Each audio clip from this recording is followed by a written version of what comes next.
All right.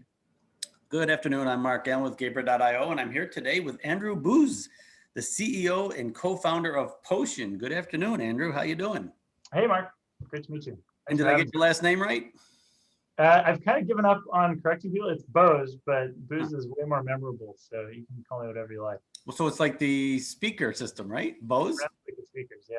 But Okay. Booze was pretty, I mean, my dad made beer for a living, so it was kind of like Booze was just, it was the name. Yeah, makes sense. Yeah.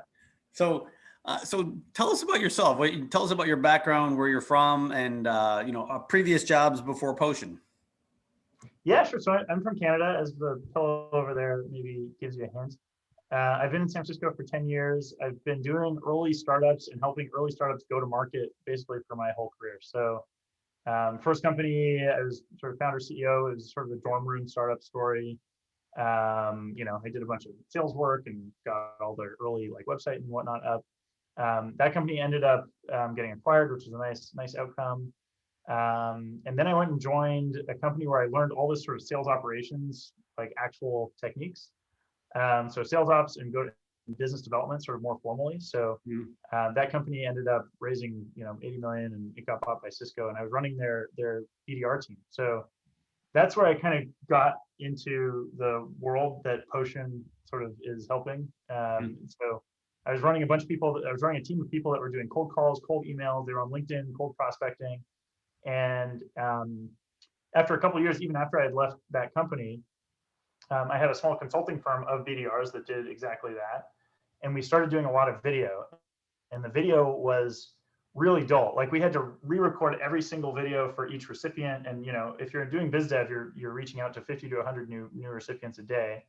And we'd have to re-record each video again and again and again. Wow. We'd even do these funny things like I have a whiteboard, so we'd hold up the name and like say, hey Mark, like let's take a demo. And it took hours and hours to make almost identical clips, and it just really was kind of dull. But it worked really well, so we booked a lot of meetings with it. Potion then started about a year ago, and we've got this crazy cool new technology that lets you take one video of yourself, and then it'll create many different versions of it where you're greeting each recipient by their first name. And we have other features like you can superimpose their name on a whiteboard, so you don't. We're basically solving all those problems. So you can take one video and then make however many that you want, and each one is personalized to its recipient. Interesting. So Yeah. is there some artificial intelligence involved there, or is it just pure video magic? Yeah, there's AI. So there's AI that basically it edits the video itself. So it can change your lip movements, and it basically matches so that you're saying a different name than what you said before. It's really wild and pretty advanced. That is. I mean, I've never heard of anything. I mean, I've heard of what you used to do, obviously, and it is, wow, that's pretty cool. So, Yeah. Who's your typical customer? Seems like it would be anybody that wants to do personalized video. Yeah, really. I mean, that's it. We also have a bunch of regular video tools. So from the AI stuff that I mentioned. So we also have, the ability, the basic easy way to just record a screen recording. You can record your talking head in front of a screen recording. So you can, easily share links and clips and all that sort of thing. But even there, we've added all sorts of things to make it better for sellers. So you can put your calendar link right next to the video, so someone can book time while they're watching. There's just a bunch of little time savers like that. Like we have a teleprompter feature, so you can put a script right in front of your camera, so you don't need to break eye contact when you're reading a video. Just all sorts of things like that. Wow, that's pretty cool. Yeah. I actually think I want to try that. I mean, you should. It's free, and I'll give you a full walkthrough if you want. I would love that. Thank you. Yeah. So it seems to me like, can anybody do it from their laptop or from their iPhone, or do they need to come into your set and do it? Yeah, you can do it. I mean, you can do it from a web browser. It's all based on your browser. So it's a Chrome extension, and you can either use the Chrome extension or you can log in, and there's a button you can go to record video or record screen or anything like that. But obviously you need a webcam and you need a mic and those kinds of things. But most laptops. Interesting. Yeah. And I'm assuming you have a freemium, the free one for the average person, and then you have an enterprise, you go up the line for, small to medium size and all the way up to enterprise licenses. Is that true? Yeah, I mean, it's early days, so we have a free tier that's pretty generous. You can do 100 of those dynamic videos a month. And then everything else is unlimited. And then if you want to do unlimited dynamic videos, it's $99 a month. And then, we're early. If someone were to come to us and say, hey, we want to get 20 seats or something, yeah, we would put together an enterprise package for them. But as of now, it's just seat by seat, and there's, obviously a pretty generous free tier.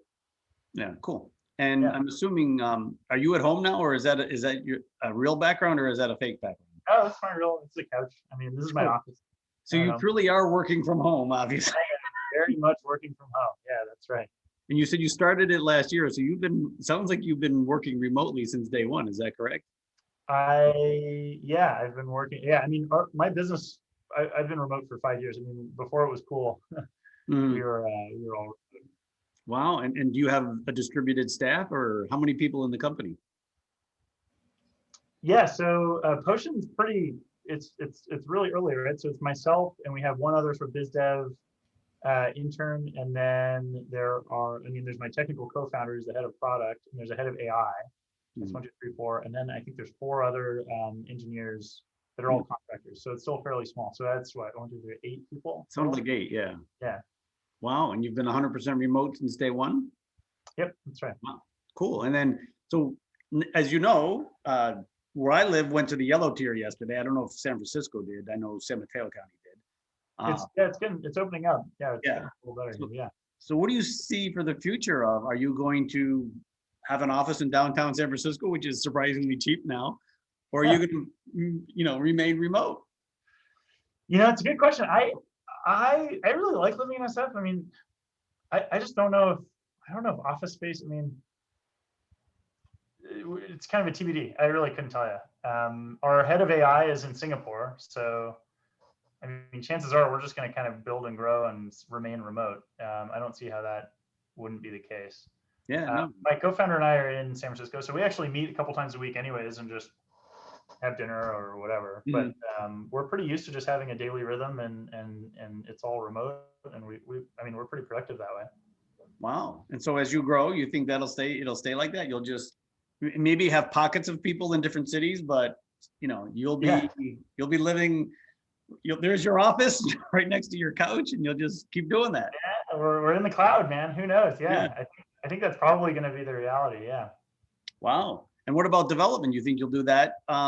Is that done out of Singapore now, or is that done somewhere else? Yeah, right now it's also distributed. We have a couple contractors in India, and we have, the guy in Singapore, and then the guy in San Francisco. So it's obviously distributed. There might be, the one thing that I really miss, just to be honest, is the whiteboard. So being able to sit in a conference room and whiteboard out, like when you're really creative and doing creative problem solving and brainstorming and whatnot, that's really nice, and that's hard to do remotely, but we're just getting better and better at it. We have different ways to get that. Yeah.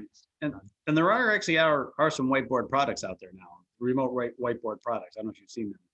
Yeah, it's a solvable problem, I think. Yeah.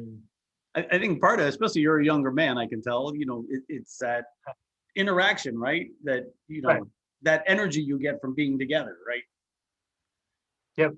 Yeah.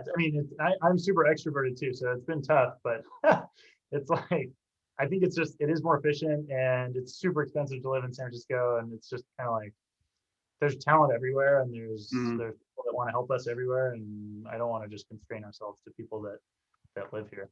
Yeah, no, I would agree with you. So, well, yeah. Andrew, you got a great product. I am looking forward to seeing it. It sounds really cool. Yeah.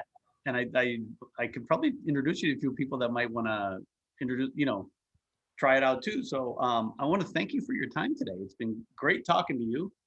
Thanks for having me. Yeah, a Canadian, Canadians are near and dear to my heart, having lived near Canada for 30 years. So yeah. Thanks again for your time, and have a great weekend. Hey, thank you too, Mark. It was great to meet you. And yeah, if any of the listeners want to give it a try, it's sendpostion.com. And just if you mention this podcast, I'll give you a free month of professional. And obviously, I'll give you all the onboarding and everything too. Okay, cool. Thank you. Yeah. Awesome. All right. Thanks a lot, Mark.